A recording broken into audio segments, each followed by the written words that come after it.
नमस्कार दोस्तों दिल्ली विधानसभा चुनावों के लिए कांग्रेस ने अपनी पहली लिस्ट जारी कर दी है। इस लिस्ट में 21 उम्मीदवारों को मैदान में उतारा गया है, जिनमें से कई ऐसे उम्मीदवार हैं जो कि काफी ज्यादा दिग्गज नेता भी हैं कांग्रेस के।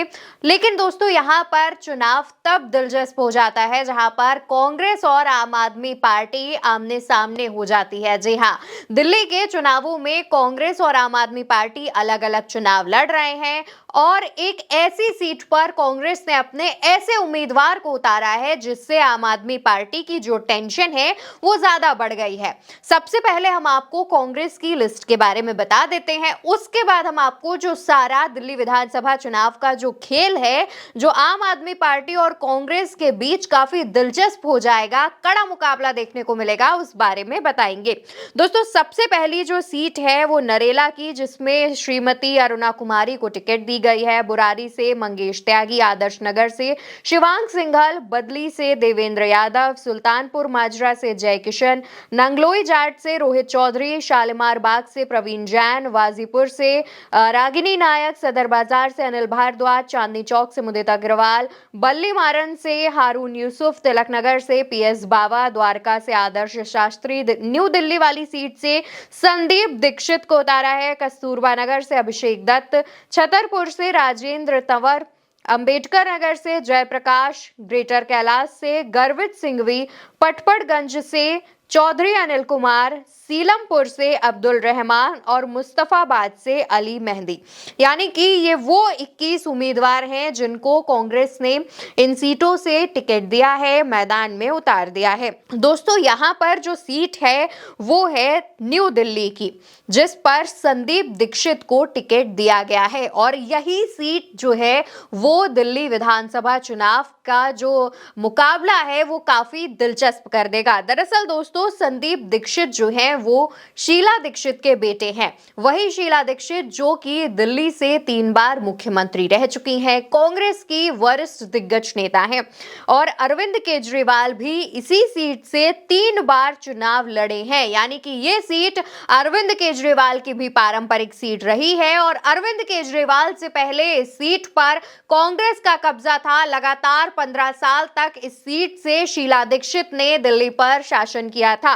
दोस्तों 2013 में शीला दीक्षित को हराकर केजरीवाल ने राजनीति में यानी पॉलिटिक्स में एंट्री ली थी, लेकिन केजरीवाल ने अपने बयानों में शीला दीक्षित को भ्रष्टाचारी कहा था और काफी कुछ जो आरोप है वो शीला दीक्षित पर लगाए थे, जिसके बाद से शीला दीक्षित के जो बेटे हैं संदीप दीक्षित वो केजरीवाल को पसंद नहीं करते हैं और केजरीवाल के खिलाफ काफी ज्यादा बयानबाजी भी देते हैं। यहां तक कि लोकसभा चुनावों में जब कांग्रेस ने आम आदमी पार्टी के साथ गठबंधन किया था तब भी संदीप दीक्षित इसके पक्ष में नहीं थे। उन्होंने विरोध किया था इस गठबंधन का और साथ ही केजरीवाल की वफादारी तक पर सवाल उठा दिए थे।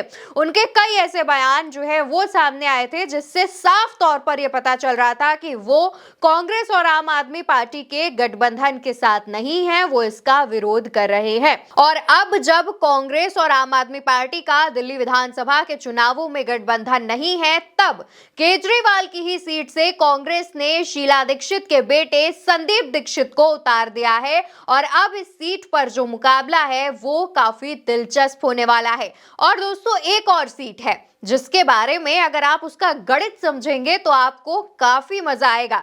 उस सीट के बारे में हम बात कर लेते हैं। ये सीट है सीलमपुर की। इस सीट पर अब्दुल रहमान कांग्रेस की तरफ से प्रत्याशी हैं, तो वहीं जुबैर चौधरी आम आदमी पार्टी की तरफ से प्रत्याशी हैं।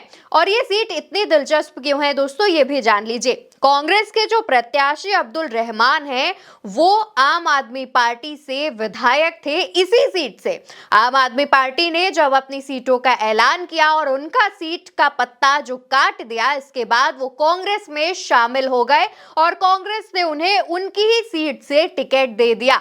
यानी कि अब्दुल रहमान जो अभी तक आम आदमी पार्टी में होते थे वो अब कांग्रेस की तरफ से प्रत्याशी बन गए हैं। लेकिन जुबैर चौधरी जो हैं वो कांग्रेस में हुआ करते थे। जी हाँ, ये कांग्रेस के प्रत्याशी हैं और इन्होंने आम आदमी पार्टी ज्वाइन कर ली। सबसे पहले आम आदमी पार्टी ने जुबैर चौधरी को टिकट दिया था सीलमपुर सीट से उम्मीदवार बनाया था, जिस पर दांव खेलते हुए कांग्रेस ने भी आम आदमी पार्टी के ही प्रत्याशी अब्दुल रहमान को टिकट दे दिया, जो आम आदमी छोड़कर कांग्रेस में शामिल हुए थे। यानी कि सीलमपुर की सीट पर उन दो प्रत्याशियों के बीच मुकाबला है, जो कभी कांग्रेस में हुआ करते थे, आम आदमी पार्टी में चले गए, आम आदमी पार्टी में हुआ करते थे, कांग्रेस में आ गए। यानी कि अब यहां पर नई दिल्ली सीट के साथ साथ सीलमपुर सीट का जो चुनावी मुकाबला है वो भी काफी दिलचस्प हो गया है। दोस्तों, आप साथ ही ये भी जानते चलिए कि आम आदमी पार्टी और कांग्रेस के गठबंधन को लेकर कई सारी अटकलें लगाई जा रही थी। सूत्रों के हवाले से खबर आ रही थी कि आम आदमी पार्टी ने लिस्ट जारी कर दी है, लेकिन उसके बाद भी दोनों का गठबंधन हो सकता है। और इस पर खुद अरविंद केजरीवाल का एक ट्वीट सामने आया था, एक पोस्ट सामने आया था, जिसमें उन्होंने इन सभी बातों को खारिज कर दिया था। उन्होंने कहा था कि दिल्ली विधानसभा चुनाव आम आदमी पार्टी अकेले लड़ेगी, किसी के साथ गठबंधन नहीं करेगी। जिसके बाद कांग्रेस की भी जो पहली लिस्ट है वो सामने आ चुकी है। अभी तक आम आदमी पार्टी ने अपने 31 उम्मीदवार उतार दिए हैं। पहली लिस्ट और दूसरी लिस्ट आ चुकी है, जिसमें कुल 31 उम्मीदवार उतारे गए हैं। तो वहीं कांग्रेस की तरफ से पहली लिस्ट में ही 21 उम्मीदवारों को जगह दे दी गई है, सीटें अलॉट कर दी गई हैं।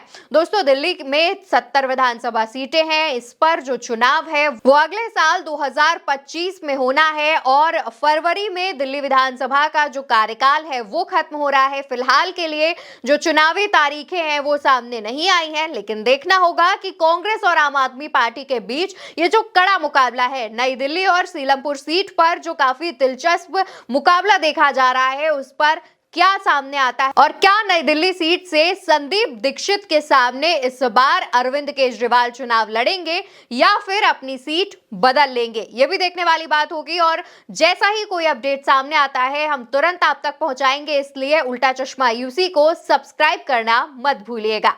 नमस्कार।